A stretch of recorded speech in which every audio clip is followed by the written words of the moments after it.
Hello everybody and welcome back to the channel. We are in Telford for the Strom Sports FitX.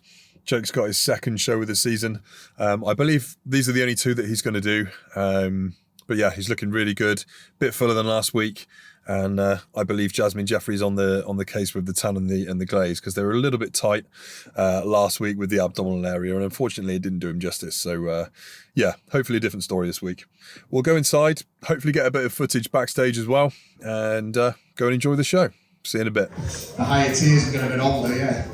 Very well. There is another reason that Eddie's come down today. Me and Eddie have been working on a project probably for the best part of a year now. Yeah, probably about a year. So I'm launching a protein company, Beast Farm, in conjunction with Rick, with Strom, and he's been a massive part of helping me formulate the products and bringing something special to the table. So that's going to be launching in about less than a month. End of this month, all being well. So if you get a chance on Instagram, Beast Farm. Literally Beast Farm, Beast_farm. Give that a follow, really appreciate that. Eddie has got something that's come up. He's going to have to head off very shortly, but if you do want to catch him for a photograph on his way out, you've got 5-10 minutes, haven't you? Yeah, so I'll hang around. I'll tell you what, I'll probably be outside them doors with Badger, and I'll get some pictures of you guys if you like before I head off. But thank you and enjoy the show.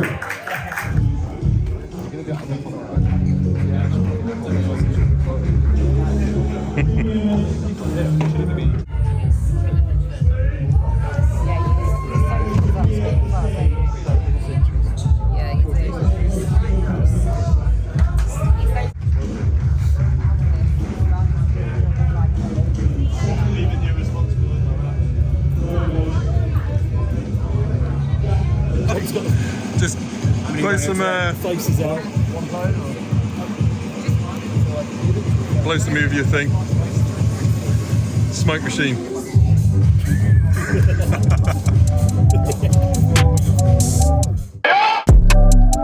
Yeah, I'm in your town, I'm coming your way, just wait up. Me and my team ain't taking no L's, I told them you don't wanna play us. We going out town with a flight in the morning, said fuck it, I'm just gonna stay up. Remember last year, I told them the price, and now they all wanna pay up. They hit me now, they coming too late, all I reply is just save up. Me and my guys, we did it ourselves, so no one can say that they made us. They gave me the shit, they trying to guard me, I told them you gotta go straight up. We eating for days, I've been in the gym, I swear that I'm getting my weight up, yeah. Oh, I seen it all, you avert. Hop up in a whip, watch it skirt. I might risk it all for you first. Meet me in the night, shit get worse. I told them all I'm getting it back. I said that I'm coming, I'm in it. I'm writing my name all in the stone. I swear that it's getting cemented.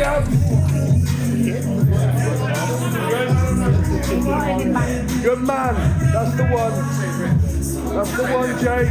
Quarter turn to your right. Right hand behind your head, right side oblique. Down on it. Yes, Jake, come on, tight. Show it down.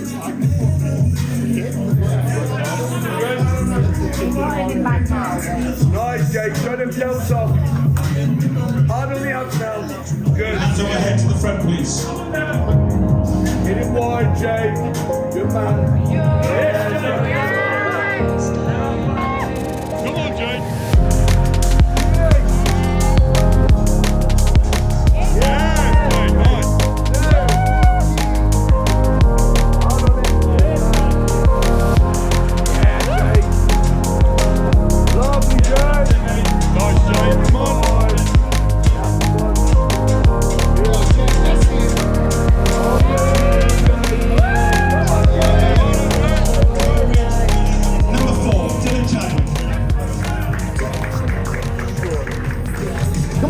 Second place goes to number 6, Conor Flanagan.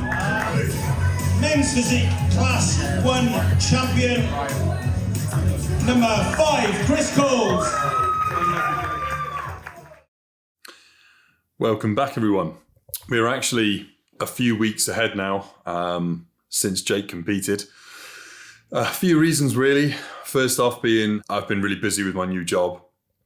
And it's been pretty demanding. We went away to Italy as well. And then on returning from Italy, although we had a great holiday on the last day, my back sort of went into spasm again. Not as bad as previous times, but yeah, I did have to go into hospital again for a few days. Purely because when you spasm, to be crude and just to be transparent about the realities of the injury sometimes, is that you are unable to go to the toilet. It was very uncomfortable situation. I was in a lot of pain and spent a bit of time in hospital for it. So I'll tell you a bit more about that in a minute, but we'll go back to the other stuff. We'll just sort of recap on Jake competing. He did really, really well. I think he looked a lot better on stage, a lot fuller. But yeah, unfortunately, didn't get the placing he wanted. Worked really hard for it. I mean, they really worked him on stage, actually. I think they were up there a lot longer than his previous show. Anyways, I think it was quite tight. And it is a very subjective sport. So not a lot you can do about that other than keep bringing your best. And in terms of his own progress, he's made, significant progress. The guy's done really, really well. So, well, hats off to him and look forward to seeing him on stage next time. So Italy, we went to the south of Italy, a place called Puglia.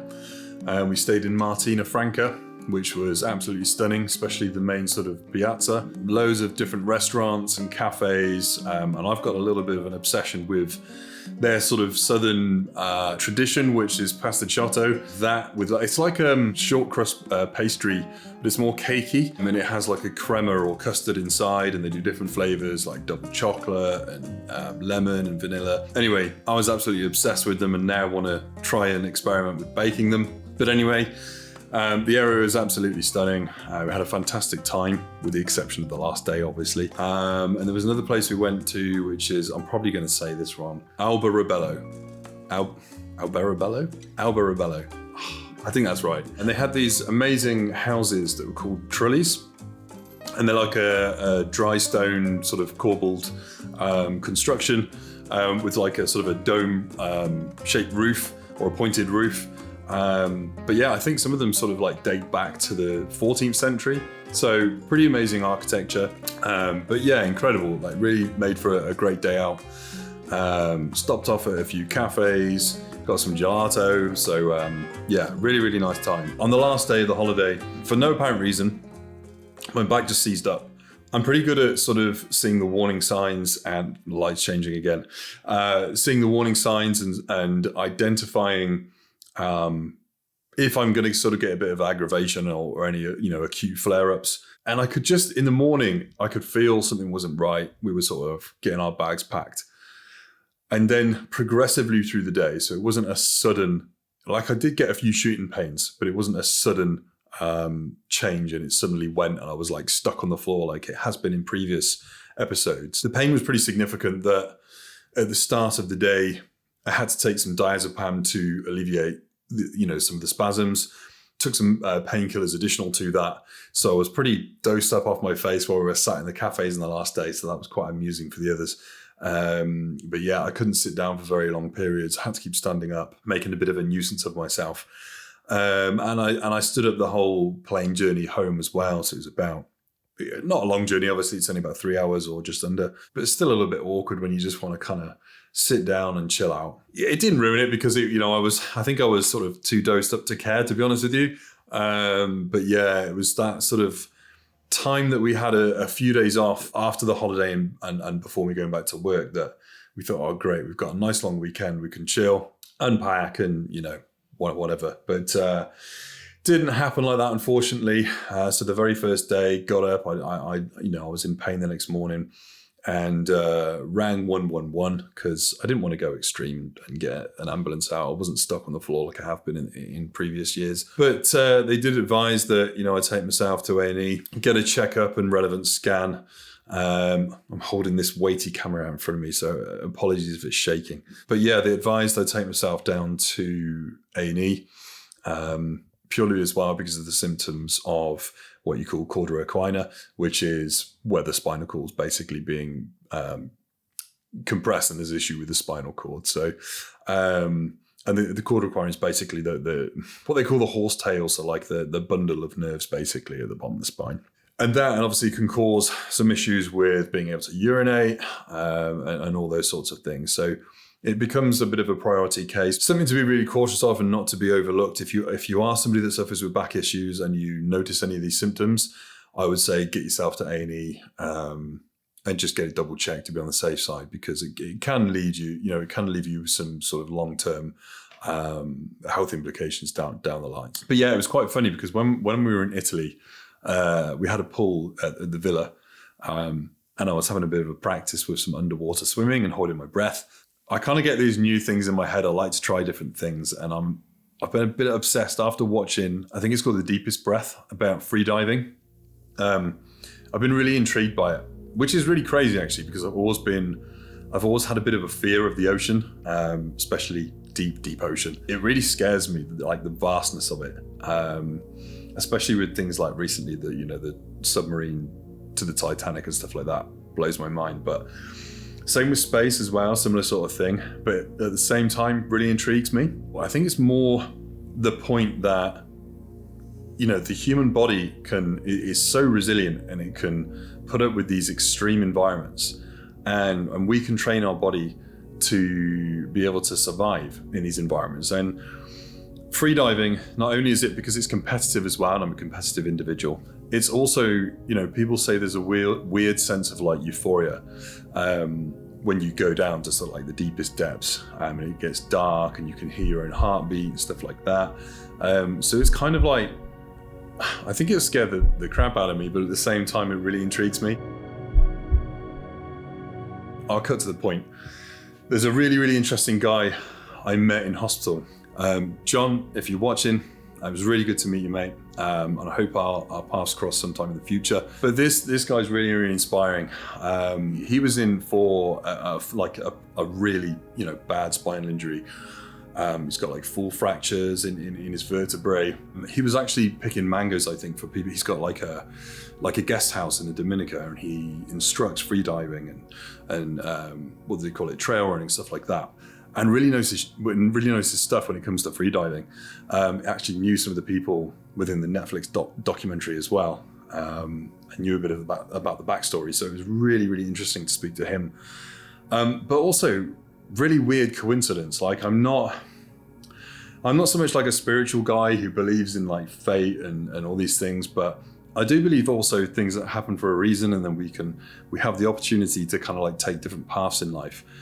And although like my back injury for me in so many respects has been quite a negative experience at points, I've always taken quite a proactive like approach and tried to be positive. This is life. It's very unfortunate that, this is probably more definitive in terms of me probably not being able to go back to work as a firefighter ever, which is a really hard pill to swallow. Is something that I thought was my calling, and I really, really got into it, and I was very, very keen. I love the science behind it. I love the fact that it was so rewarding because we were helping people. You get an adrenaline rush from it, but I think that's because for me anyway, that we're going to help people, and we're making a difference. There are a lot of jobs like that, don't get me wrong, but for me, before my back went, it was like I could have really apply the physical side, and the physicalities of it were really challenging for me, and extremely rewarding in that sense as well. So yes, it's as I said, it's really hard to accept that. Things can happen for a reason, and I truly believe that. Like I met John in hospital because maybe that's an avenue I'm going to pursue at some point in my life, and learn how to freedive properly. So yeah, there's a positive to take out of this situation. I do have my low points, like anyone, and in the past especially, I've dealt with depression and other things with my not understanding my OCD. Maybe that's for another day.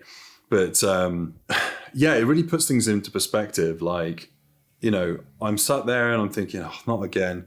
But then there's somebody right next to me who's in a much worse situation, who has such a positive outlook.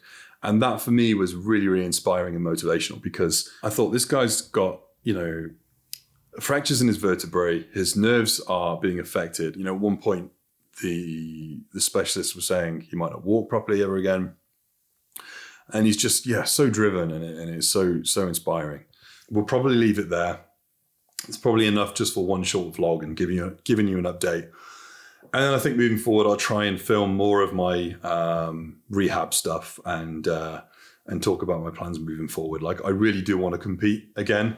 I'm getting older now, I'm 38, and it's quite a challenging sport. It's quite demanding of the body and the mind.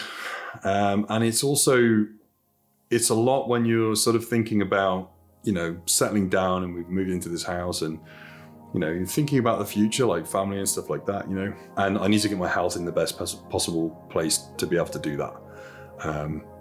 Because I want to do well. And I think you can't, if I'm going to do it one last time, I'm not going to do it half-assed. So stay tuned. I'll keep you updated. Hopefully plan to compete next year, and we'll go from there. But thanks for watching, guys. Hope you're all keeping well. Hopefully it won't be too long till the next video. But if you could like and subscribe, as always, I'll be really grateful. It'll help me build the channel, and then I can spend the time doing some more educational videos for you guys. And hopefully you're enjoying the content, and I'll see you soon. Take care.